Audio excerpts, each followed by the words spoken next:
सुबह का समय। राजमहल का विशाल दरबार अपनी भव्यता के साथ चमक रहा है। ऊंचे स्तंभों पर राजसी झंडे लहरा रहे हैं। सैनिक अपने अपने स्थानों पर मुस्तैद खड़े हैं। राजा, जो आमतौर पर गर्व और आत्मविश्वास से भरा रहता है, आज असामान्य रूप से परेशान दिखाई दे रहा है। राजा सिंहासन पर बैठने के बजाय धीरे धीरे दरबार में इधर उधर टहल रहे हैं। उनके माथे पर चिंता की लकीरें स्पष्ट हैं। सारे दरबारी और मंत्री चुपचाप राजा की बेचैनी को महसूस कर रहे हैं, लेकिन कोई भी कुछ कहने की हिम्मत नहीं कर रहा। राजा अचानक रुकते हैं और गहरी सांस लेकर दरबार की ओर देखते हैं और कहते हैं, मेरे मन में एक प्रश्न कई दिनों से घूम रहा है और मैं इसका उत्तर जानना चाहता हूँ। दरबार में सन्नाटा छा जाता है। सभी मंत्री और दरबारी राजा की ओर ध्यान से देखने लगते हैं। राजा कुछ देर सोचते हैं और कहते हैं, क्या कोई मुझे बता सकता है कि स्वर्ग में जाने का असली रास्ता क्या है? कोई उत्तर नहीं आता। सभी दरबारी एक दूसरे की ओर देखने लगते हैं, लेकिन कोई भी निश्चित उत्तर नहीं दे पाता। राजा की बेचैनी और बढ़ती जाती है। कुछ क्षणों के मौन के बाद एक मंत्री धीरे धीरे आगे बढ़ते हैं और हाथ जोड़कर कहते हैं, महाराज, ये प्रश्न बहुत कठिन है।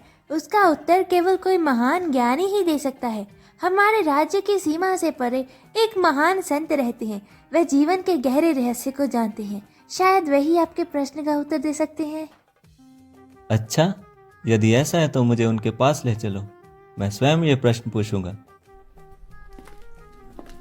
राजा संत के आश्रम पहुंचते हैं।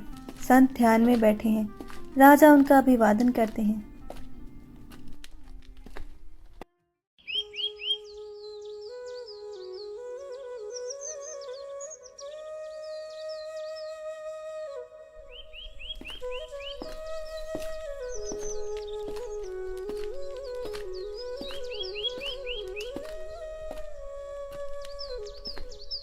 प्रणाम गुरुदेव, मुझे एक प्रश्न का उत्तर चाहिए।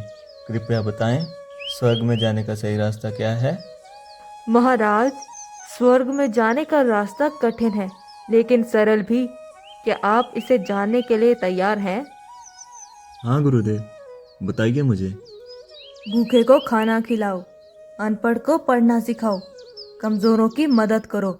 यही स्वर्ग की सीढ़ियां हैं। क्या केवल इन कर्मों से ही स्वर्ग में जाया जा सकता है?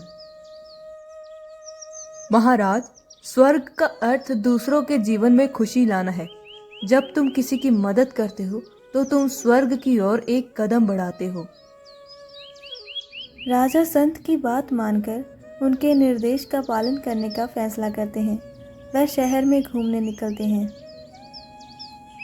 राजा रास्ते में एक गरीब किसान को देखता है, जो फटे कपड़े पहने हुए काम कर रहा है।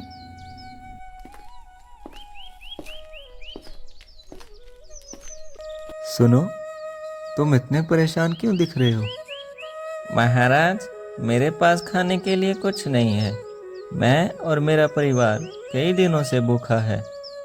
राजा अपनी अंगूठी निकालकर किसान को दे देता है। जाओ, इसे बेचकर खाना खरीद लाओ। आगे जाकर राजा एक छोटे बच्चे को देखता है, जो सड़क पर रो रहा है।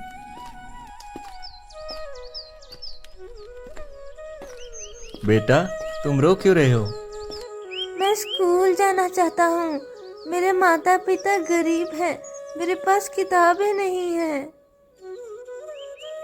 राजा तुरंत पास के दुकानदार से किताबें खरीदकर बच्चे को दे देते हैं।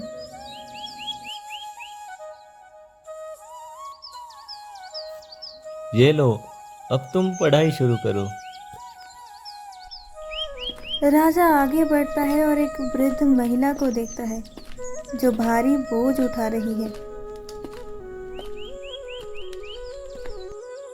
रुकिए अम्मा, ये बोझ आप पर भारी है, मुझे दीजिए।